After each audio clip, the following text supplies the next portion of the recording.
This podcast is a celebration of women who are shaping culture, influencing the world, and boldly stepping into the entertainment industry to create God-honoring content across all media platforms. I'm your host, Shari Rigby. Grab your coffee, settle in, and join me for an inspiring ride. Today's guest is a woman who embodies quiet strength, unwavering faith, and a bold obedience in an industry that constantly demands more. I just keep thinking about that she is called, she is courageous, and she is covered by grace, literally. Actress Kristen Grace Gonzalez began her journey in Lakeland, Florida.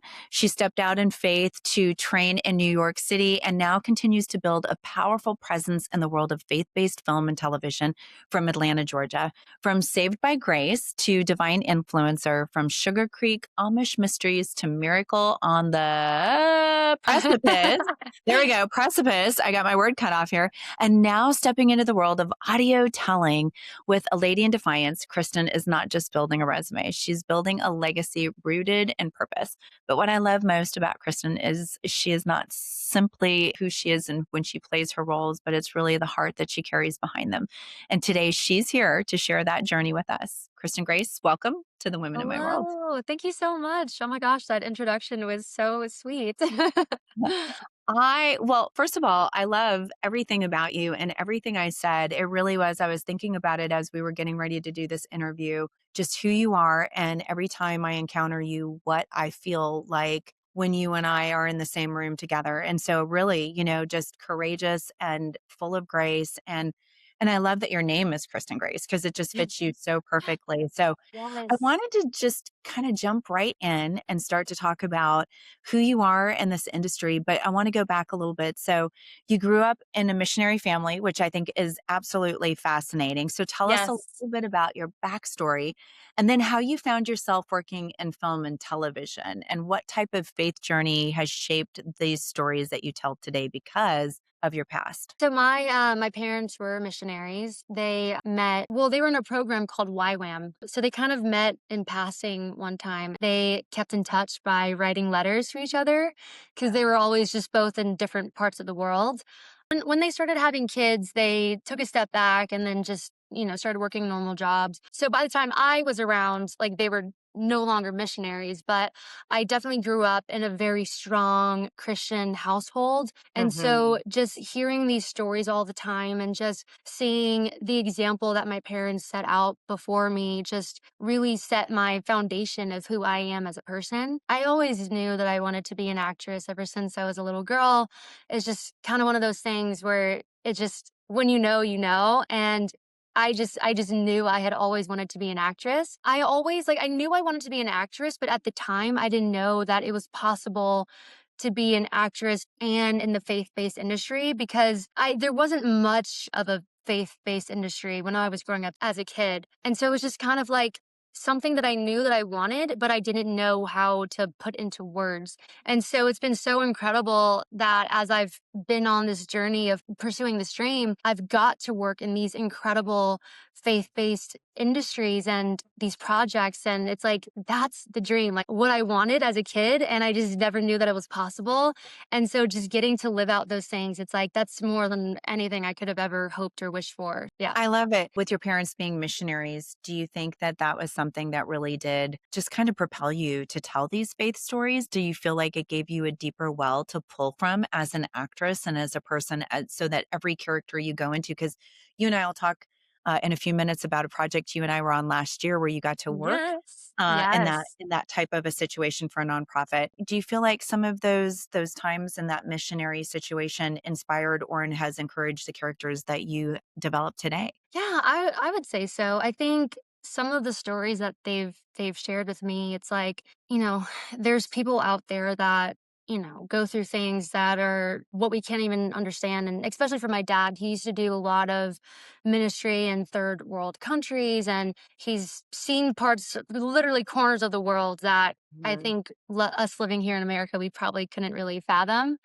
And so I think it just brings a sense of depth and reality you can kind of look at the Christian lifestyle and it can seem a little bit perfect and polished. And it's like, oh, well, I have God and like that's all I need. And it just seems very, it can seem very plastic and very superficial.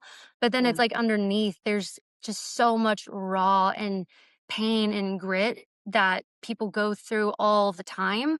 yeah. And I think just hearing and understanding those stories, it definitely does bring a sense of awareness that it's like, it's not just here on the surface level. There's so much that lives underneath.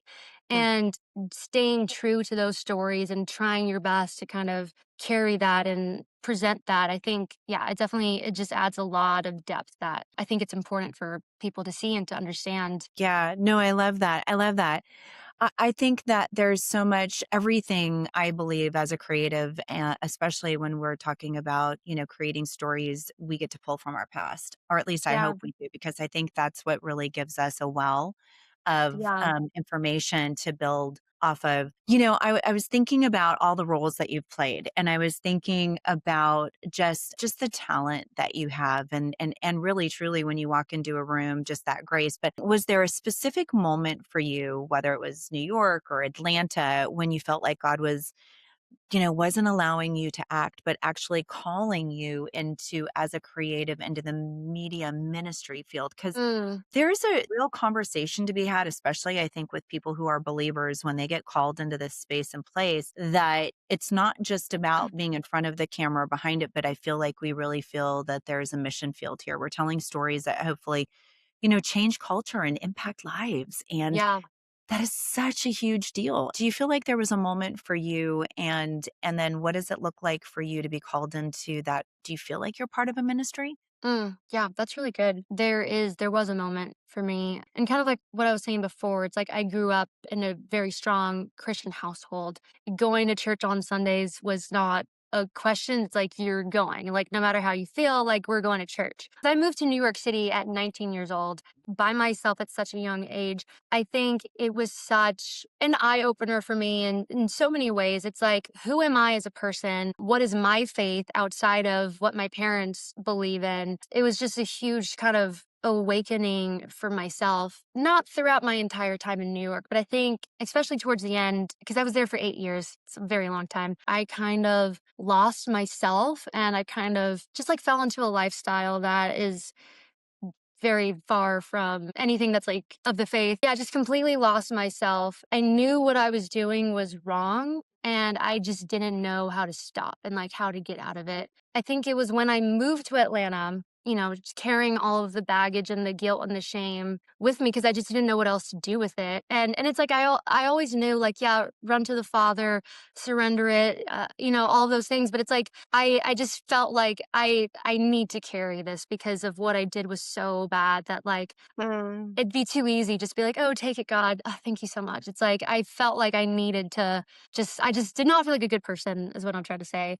So yeah, there's a time when I was living in Atlanta and I was completely alone. I'm living in a solo little studio apartment. I don't really know anyone here in Atlanta, and I was just completely alone and isolated. And it was there that I felt like for the first time in my life that I truly, truly met God for the first time. And it's like, yeah, like I Mm, was a Christian my whole life. There were times where I felt like I was really close with the Lord. But it was in this time when I was by myself where me having no one, I was like, I have to fall on my knees and just mm, surrender to God because I had nothing. I had nothing. I was completely empty. I was completely broken. And it was just so incredible that God met me where I was. He just completely released all of the shame and all of the guilt from me. And he just completely met me where I was. Yeah, it just I just never felt so connected in my life. And it's just so beautiful too because it's like by human standards I should have been canceled.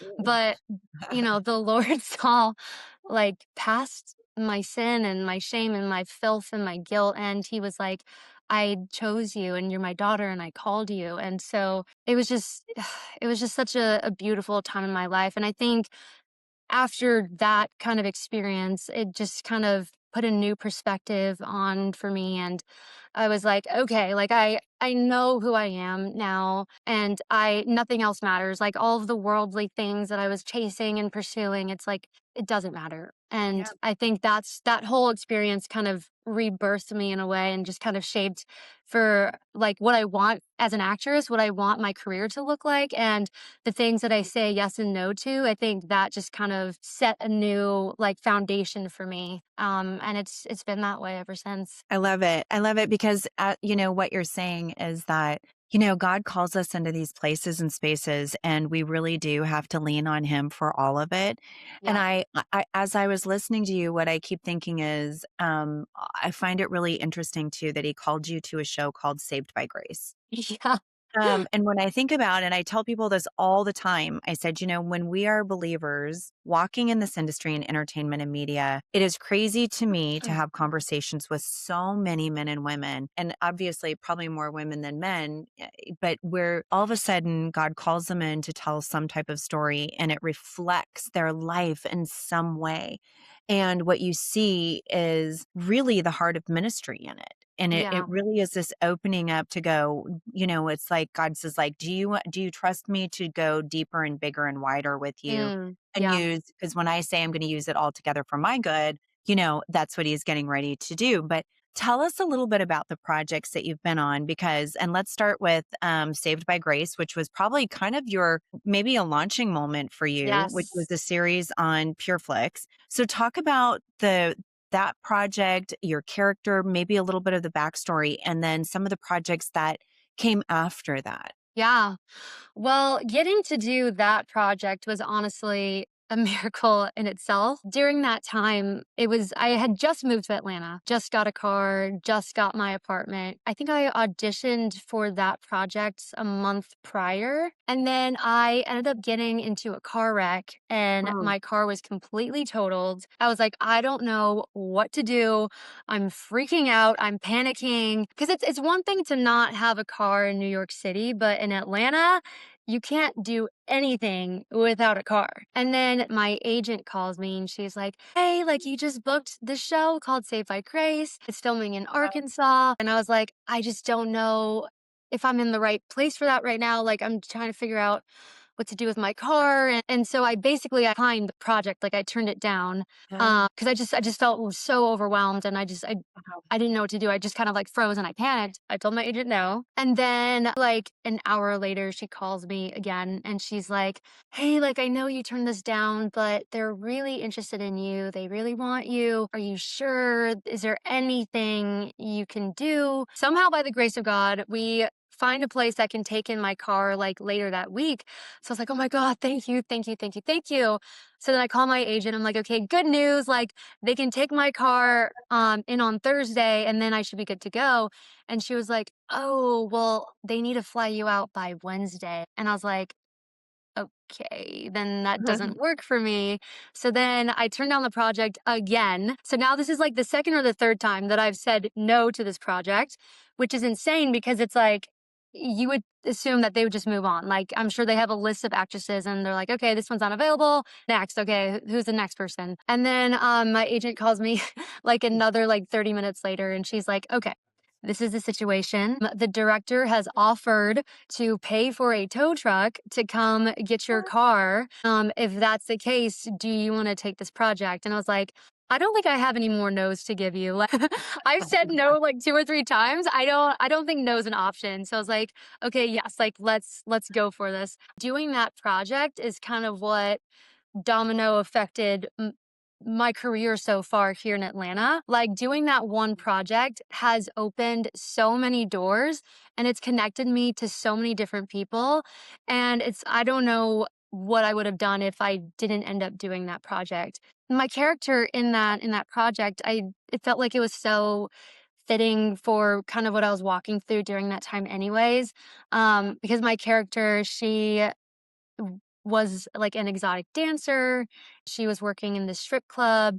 She just kind of felt stuck in a lifestyle that she couldn't get out of. It's about basically these angels that they kind of appear in different people's lives and they kind of help them walk through whatever situation. And it's a very sweet, very beautiful, heartfelt show. And so, what my episode was about was that I was this young underage girl working in a dance club. Love. You know, these angels come and they appear in my life. And it was literally the story that I was sharing with you earlier. I was like, I don't deserve to be saved. I'm already too far gone. Like, don't even bother. But then in the end, like, they do help me come out of it. And then I'm a working in a normal job. And yeah, so it was just so cool. Like, it just felt like that was the story that I needed to tell. It was just kind of felt similar to, not that I was a dancer, but it was just kind of felt similar to like what I Life was going through. experiences. Yeah, yeah.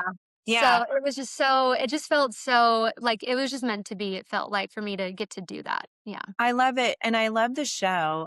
Two of my favorite people, Jennifer Taylor is one of Yes. the angels, and also Cameron Arnett. Cameron, yes. And I think it was such a special show. And it was one Yes. of the ones I was really rooting for PureFlix, because I thought it had such merit. It had such great stories. And I felt like there was a lot happening in it where we were really starting to look at from a faith perspective that we were going to start tackling, redemption and restoration. And Yes. what is that makes people have a moment where they have to choose. I just thought it was really fantastic. So I hope that anybody who's watching or listening will take some time to find Saved by Grace and watch it, Yes. because it's just a fabulous series. After that, you've gone on to did Divine Influencer with me, which Yes. you played Mia and you did it so brilliantly.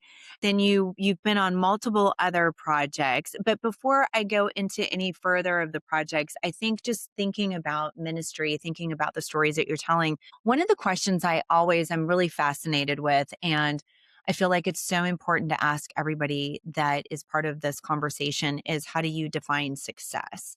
And what does that look Mm. like for you in your life? That answer for me has kind of changed throughout the years. There was a version of myself that would define success as like, oh, like being in the top Netflix show and being famous and being, financially free. And not that any of those things are bad things, but it's like God's not in the equation. So at the end of the day, it's like none of those things truly matter. And so I think for me now, a more grounded, mature version of myself, I would say true success would just be fully just walking in alignment with the Lord. I think if you are completely grounded and connected with Him, you can't go wrong. Like when you're aligned with the Lord, there's true peace and true joy and true freedom. And He's not going to lead you astray. He's going to lead you exactly where you're supposed to go. He's going to open all the doors that are meant for you. And I don't think you can't go wrong when you're with him. And I think that alone is success. When you're with him and you're connected with him and you're living for him, it's like there's nothing more that you could ask for. Because at the end of the day, it's like, yeah, sure, you could be like the most famous person in the world, but it's like it just doesn't matter. There's going to be the next person that comes before you or after Mhm. you, and people are going to forget who you are. So it's like chasing the things that you turn to dust at the end of the day. It just doesn't matter. And so I've found when I'm completely grounded and connected with the Lord, it doesn't matter like where I am in life. It doesn't matter how many things I've booked or how many things I'm not booking. It's like I just feel a complete sense of peace and joy. And I don't think there's anything more that you could strive for in this life. That's so good. Thinking about that, I want to go back a little bit, because what you're talking about is that really leaning into the Lord and Yeah. stepping out in faith. I want to go back to the 19-year-old Kristen Grace for a minute. Mhm. And I want to talk a little bit about being in New York City and making that transition to go there. And I want you to talk a little bit about you got there, and then what was it like for you as far as how did you study your craft? Where did you find yourself? Was it theater or Broadway or, Mm. what kind of classes were you taking? What did you feel like as you were entering this world of entertainment and media, and especially in New York when we're talking about such a high level of competition? So, what did you study? How did you navigate that? And if somebody was sitting across from you right now and they were trying to make the choice to go to New York City to study, what would you share with them? Oh my gosh, yes. So I went to a school called the New York Conservatory for Dramatic Arts, Hmm. and it's an all intensive film and television program. Oh my gosh, I loved going to Mm. that school. I think that is what truly made me an actor or an actress. And I just think training is so important for anyone that wants to step into this field. And I don't think you necessarily like need to go to a big fancy school in New York, but I just think training in general is so incredibly important. But yeah, so basically we learned everything. Mm. The first year was kind of the platform year. So we studied a lot more theater and just kind of the groundwork of like what it means to be an actor. And we studied Meisner and we studied like Suzuki and viewpoints and it was just the most in-depth training. It was, oh my gosh, it was just so immersive. And then the second year was more geared towards like what's it like to be on camera. So we took like an audition class and there was like just learning the different positions of being on the crew and just in the entire program was just so incredible. And Yeah. I I'm so glad that I got to do that because I think before going to that school, because I started off by doing a lot of theater, like community theater, church theater, school theater, and I felt like I was like good at what I was doing. And so, not that I was like cocky, but I was like, I'm good. Like, I know what I'm doing. I'm talented. I Mhm. know. But then going to that school, it just completely like wrecking ball style, like destroyed any concept that I thought acting was. And then it built me brick by brick into like a foundation of like true acting and just yeah, it was so incredible. And I would love to do that experience all over again if I could. But yeah, I think it just truly, truly made me the actress that I am today, and even just the person that I am today, too. I discovered who I was as a person just because I grew up in a very, very small town in Florida. I'm Hispanic, I'm Cuban, and I'm Mexican. And the town that I grew up in, there just was not a lot of culture. I just had always felt like second class. Like I always felt like that I truly didn't belong or that I was just kind of ashamed of how I looked and that I didn't look like everyone else. And so I think moving to New York City, it just is a melting pot of all kinds of people and all kinds of Yeah. cultures. And I learned to be proud of who I was. Growing up, there was a time where I was ashamed to tell people that I was Mexican. And so I just didn't. People would be like, "Oh, what are you?" And I would just say like, "Oh, I'm Cuban." But I wouldn't, I hid whole half of who I am just because there was a lot of just kind of, I guess, hatred in my where I grew up against specifically just the Mexican culture. And so I was ashamed and I hid that part of my identity. So yeah, moving to New York City, I learned to be proud of who I am and where I come from and the blood that runs in my veins. Wow. Well, and I think you're right. I mean, as artists, so many times people forget like this really is a craft and we study it. If there was anything else that you were being called into and you felt like, man, I want to be a lawyer, I want to be a doctor, I want to be a Yeah. school teacher, whatever that looks like, you would go through a pretty hefty Yeah. training process. Yes. And that's what you would go in with your credentials. And you would also go through a lot of times internship. You would go through, different types of work experiences, and I think that a lot of times in our industry, people forget about that. They think Yeah. they forget that we're putting together a toolbox and it's not just headshots and demo reel. It's Hmm. actually experiencing what it means to go in and learn how to break down a script, to learn how to be in front of a camera, to learn Yeah. how to engage with another talent across from you. And there's a lot of things that we need to learn. It's not Yeah. just how do we be gracious to the person that's standing opposite of us? Because Mhm. we're working with them, not against them, Yeah. And so there's so many things that really are important. And I love that you were there. And I think that it also most likely from not only your experience in New York, but then the education part of it that you had really has set you up for success in a way that, our industry a lot of times even calls us into stepping into complex or morally gray spaces. There's a lot in our culture that we're facing today. So I want to ask you a little bit about that because you're set up for success. Now you're walking in your faith. You've taken a lot from your past history. You've also been, you've gone through the education process. You've gone from being, on these movie sets. But how do you process roles or scenes that might stretch that conviction for you a little bit? Hey friends, if you're enjoying today's episode, we'd love your support. Hit like, subscribe, comment, and share this video, which helps us grow the channel that directly supports the women in my world and our mission to develop, educate, and launch Christian women in the entertainment and media industry. Every action you take truly makes a difference in our ministry. And now we'd like to share a brief video about the heart and mission behind the women in my world. Thank you for being a part of this incredible journey with us. Hi, I'm Shari Rigby, the founder of the Women in My World. Our goal is simple but powerful. We focus on developing, educating, and launching Christian women in entertainment and media. Our aim is to train up emerging talent, empower them to craft impactful, God-honoring content across various platforms, and contribute to positive global change through leadership roles. We invest in women by providing opportunities to learn essential skills in their desired field.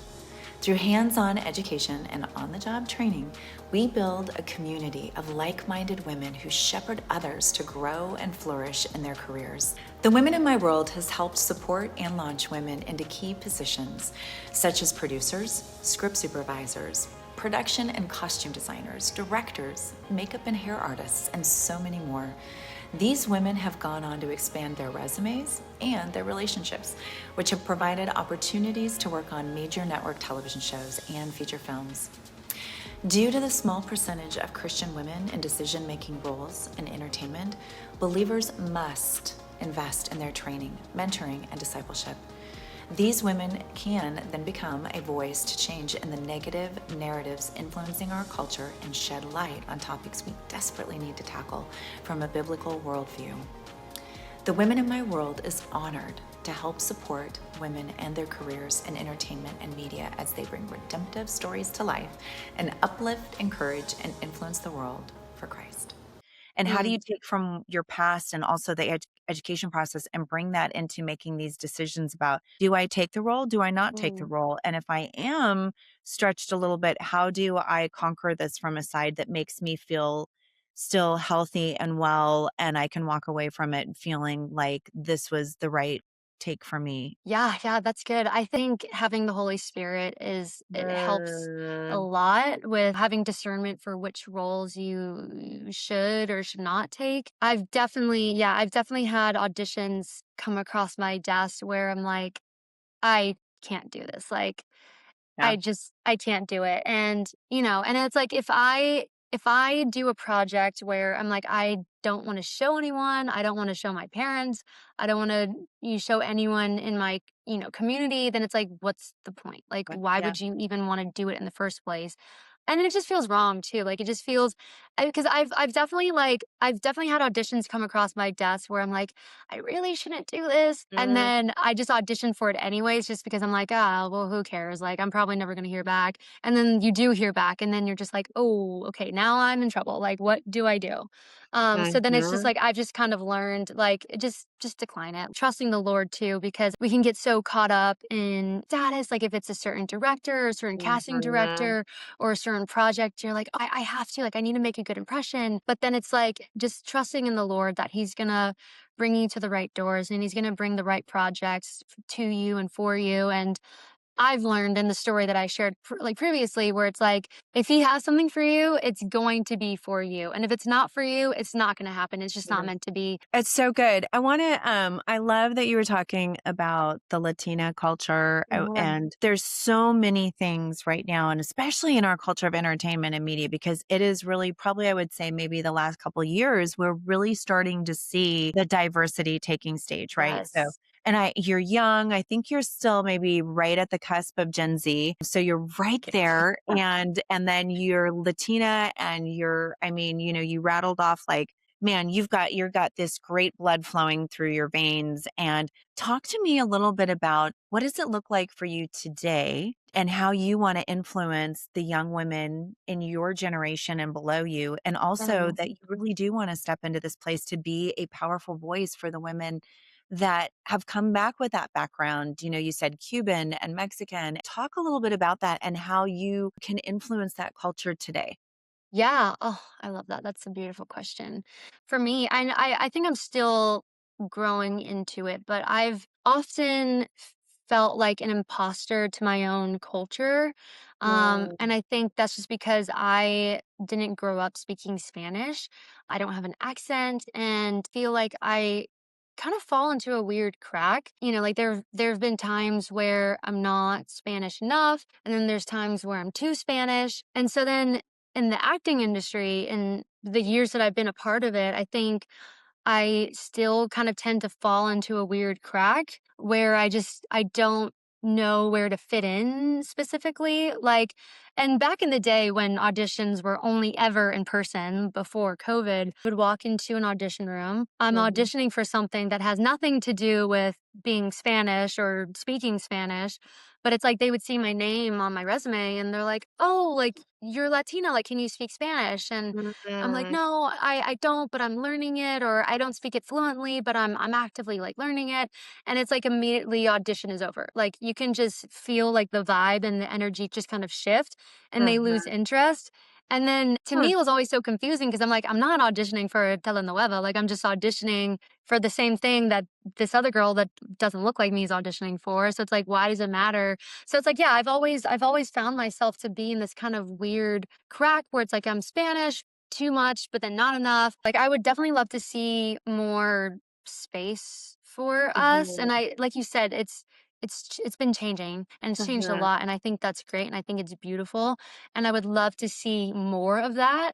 I saw a statistic recently where, there's 20% of the population is Hispanic, but only Mhm. 5% is represented in the media, which is a very, very low number. And I think, and again, it's changing and I love that. But I think the 5% that you see, I think when you do see a Latin person on TV, it's like they're kind of just a stereotype. They're kind of just a Mhm. caricature. I would love to be an example or at least somewhat of a trailblazer, but I would just love to see more Latina, Latin people as the leading roles. And they don't necessarily have to be a Spanish character. They don't necessarily have to be like their culture being their whole entire identity. It's like they can just be Spanish and they can just be telling this moving story without basically waving a flag being like, I'm Spanish. Which I mean, again, I think there's time and place for everything. I would love to see more Spanish content where it's like,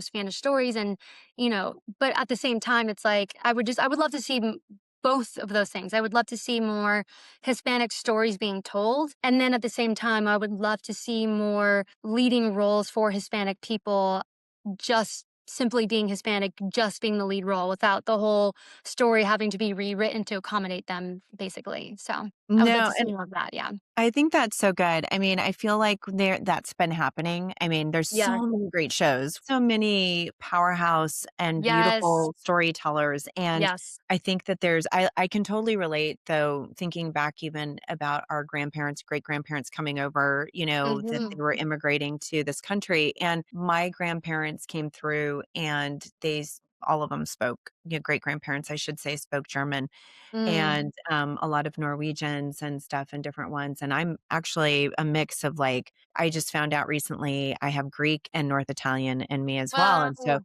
but Wow. you think about where they came from Yeah. culturally and they didn't have the language. And, but I remember also having, great grandparents that worked really hard not to bring their language and a Mm. lot of even their culture in. I mean, a lot of times we still got the food culture, but we didn't get some of the Yeah. other things, the legacy of story or Yeah. the, and I can absolutely feel that same with you, but I love seeing just that diversity that's been happening today. I think that's one thing that we worked really hard with in Beautifully Flawed Productions and the Women in My Yes. World. We are such a melting pot and Yes. we've really worked hard to go, how can we round out these storytelling, these stories that really bring all of these different voices together and make it feel so just fun and inclusive. And Yes. I just loved it. And so I want to talk a little bit about before we run out of time, because we could do this all day. I'm like, I we could do this all day. know. Recently, you and I got to work on, well, we've worked on a couple great projects together. Actually, I think you and I are like 3 for 3 right now. And so Yes, I love I'm, it. I'm looking forward to the next one. Yes. Really quick before we talk about, because you did play a Latina Yes. woman in Yes. A Lady in Defiance. But before we talk Yes. about her, let's talk really quick about the one project last year that you and I got to both work on. And it was very mission based, ministry based. Mm. And it was for our dear friends, the Kendrick brothers. And Yeah. it was such an honor. And I remember being asked to go down and teach at Faith Step Studios, and that they were getting ready to not only teach a session for new filmmakers and filmmakers that had been in the industry, but then also that they were going to be doing and shooting a short film for a nonprofit. Yes. And I had a wonderful opportunity to work with Mark and several of the others as they were putting this cast and crew together.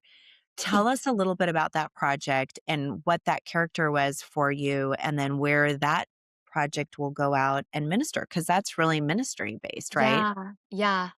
Oh my gosh, I think that might be my favorite project that Yeah. I've ever done. It's crazy because it's like, it's not, it's not going to be released to the mass public. It's not meant for streaming. Sure. It's not meant for movies.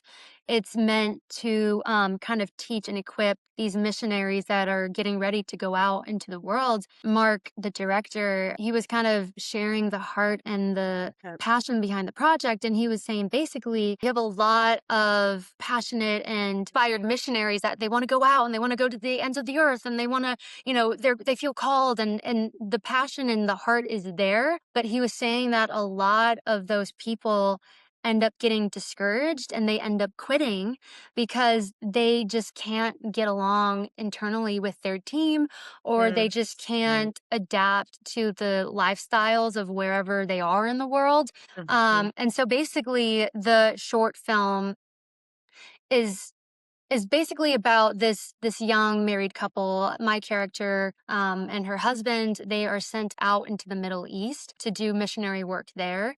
And it just kind of showcases the culture class between our characters coming from America and then being sent out into the Middle East, where it's a very different lifestyle. Women are treated very differently. And so it's, like my character kind of comes in as like this trailblazer, and she's very like independent, and she's like, I have all these ideas, like we should do this, we need to do this and this and this and this. And she's coming from a good place, but it's like she kind of clashes with the lead, this Middle Eastern man that's running the ministry over there. So there's kind of just like a culture clash between us. And it's like our characters have to learn how to work together, how to mm, listen and respect each other.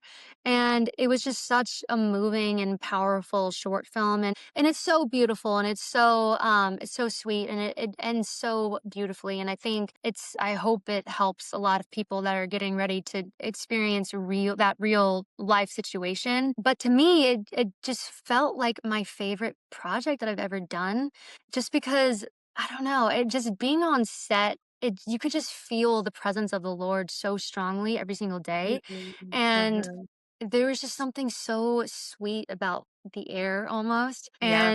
And I just felt so much passion to be like, I want to tell this story correctly. And I would really just be on my knees every morning before set. And I'm like, Lord, use me. Like, I want to tell this story and I want to honor this story. And there's a version of me that would have loved to have followed in my parents' steps and to be a missionary as well. And of course, it's never too late. I can always step into that. But it's like, I think it's so cool how my roots come from this place, and then here I am getting to use my art and my passion and my dream to, like, yeah, to be used for the missionaries. And so it was just such a cool, beautiful project. Well, and that really does marry once again the mission part of what Yeah, we do, right? Like I think it's so much about when once we kind of step into this role and we submit to what God has called us to, yeah, those are the kind of stories that we get to tell. And they really do yes, become life changing, culture changing, shifting for the people who get to experience it. And yeah, I think that that's something the Kendrick brothers do so well. And I've yes, been so honored to be mentored by them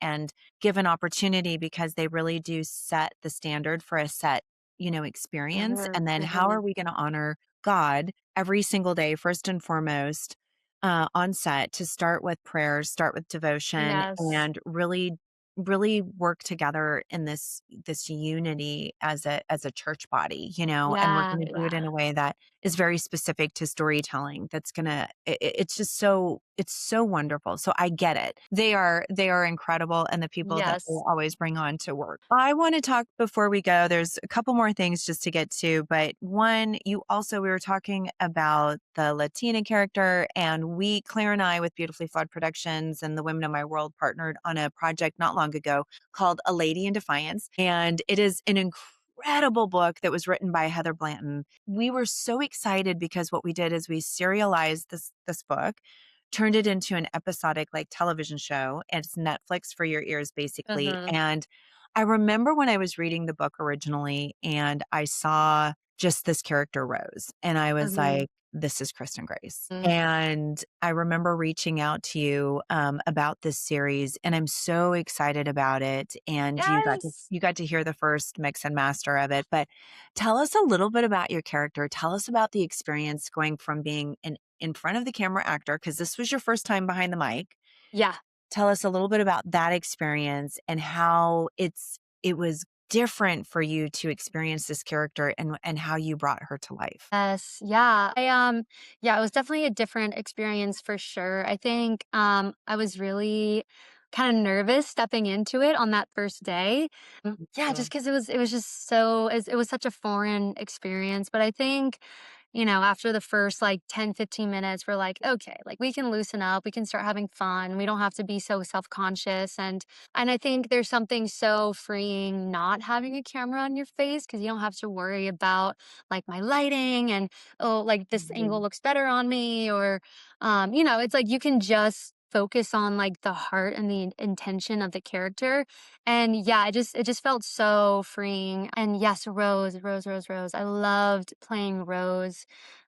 She is definitely the antagonist of the series, but I wanted to treat her with love and with kind of respect for where she comes from. I read the book as well, and I think that helped a lot, just bringing her backstory to life. Because as you listen to the series, you just discover very, very quickly that Rose is not a good person. She can be very wicked and cruel and borderline evil, but it's like I didn't want to play her as the villain. I didn't want to play her as just kind of like a stereotypical, just, not a good person. I Mhm. really wanted to dig in deep and figure out like what makes her tick, what makes her make the choices that she's making, what makes her say the things that she's saying. As I read the book, there were several times where I would just start crying as I just see her spiral more and more and more and just become more and more vicious. Because I just felt so much compassion for her, and so I wanted to treat her with love. I wanted to give her a reason why. And basically it's like they're living in a godless town. This is the Wild West. And not only that, but to be a woman in this very brutal world, she is a survivor. And so it's like she Mhm. will do whatever it takes to survive and to not be taken advantage of. And what I discovered in the book, and it's not necessarily in the audio series, but in the book, it's like, she comes from this really crazy background where, as a kid, her bandits come onto her family's farm. They kill her parents. They take her and her younger brother as hostages, and she's stuck living with these people that destroyed her life. And it's like we can kind of imagine what may have happened to her as a young woman in this wild, brutal world. It's like we can imagine that things happened to her that were very traumatizing for a woman. She just comes from this place where it's like, oh, and her and her brother were able to escape, and then she makes a name for herself in this town of Defiance. And so she comes from this background of like, these things happen to me, but they're not going to happen again. And I'm going to do whatever it takes to survive. And if you're going to bite me, I'm going to bite you harder. And so I just kind of wanted to give her, like the love and the compassion, and not that the things that she does is right or valid at all, but it's like, I wanted to give her that reason why. And so I hope that I did her justice, and I hope that I poured enough love into her that hopefully the audience can maybe have some compassion for her too, and not just see her as the villain. But it was fun, and it was also a little bit heartbreaking playing such a role, but I hope I did her justice. Well, I think, first of all, you tackled her so beautifully. And I do think characters all, in my mind, they should all face redemption and restoration in some way. Yeah. I mean, there really is. And I think that's the art of storytelling. And I think you did an incredible job that way. I think for us, even when we were telling the story about Rose, we did want to see her from a different perspective. We wanted to see this young woman coming into this town as broken. Not only was she living in a town of Defiance and all the wickedness that was going on around there, but she had been defiled herself, really, and Yeah. so we really did try to build her and give her more of a backstory, so that when we want people to really feel the heart of what it would have been like for a woman to come into that type of an Yeah. atmosphere and be broken. Yeah. And then how do we navigate that character? But you did such a beautiful job. You did bring an accent to her. You really Yeah. played her with a lot of grace and authenticity. And I can't wait for people to hear you Yes. voice this character. She's a powerhouse, and I think she's one of the all-time favorites that people love listening to. So that's awesome. So we have more of Yes. that coming up together, and more stuff to happen. But I know you've got projects that you're working on day in and day out. Tell us a little bit before, as we're wrapping up, what are you working on now? How can people follow and support you? What can we look forward to seeing Kristen Grace in? Yes. Yeah. Well, you can always follow me on Instagram. It's I am Kristen Grace. That's my main platform. I technically am on like TikTok and Facebook, but I don't really post very often. So Instagram is the best way to find me. And then I do have a few projects coming out. I have a new TV series called Sugar Creek Amish Mysteries, and that is coming out this April. I believe it's going to be on Up TV, but I'll announce more soon. As the more that I find out, I'll announce. So I have that series coming out. I have a movie that I shot with Kevin Sorbo and Nathan Gamble.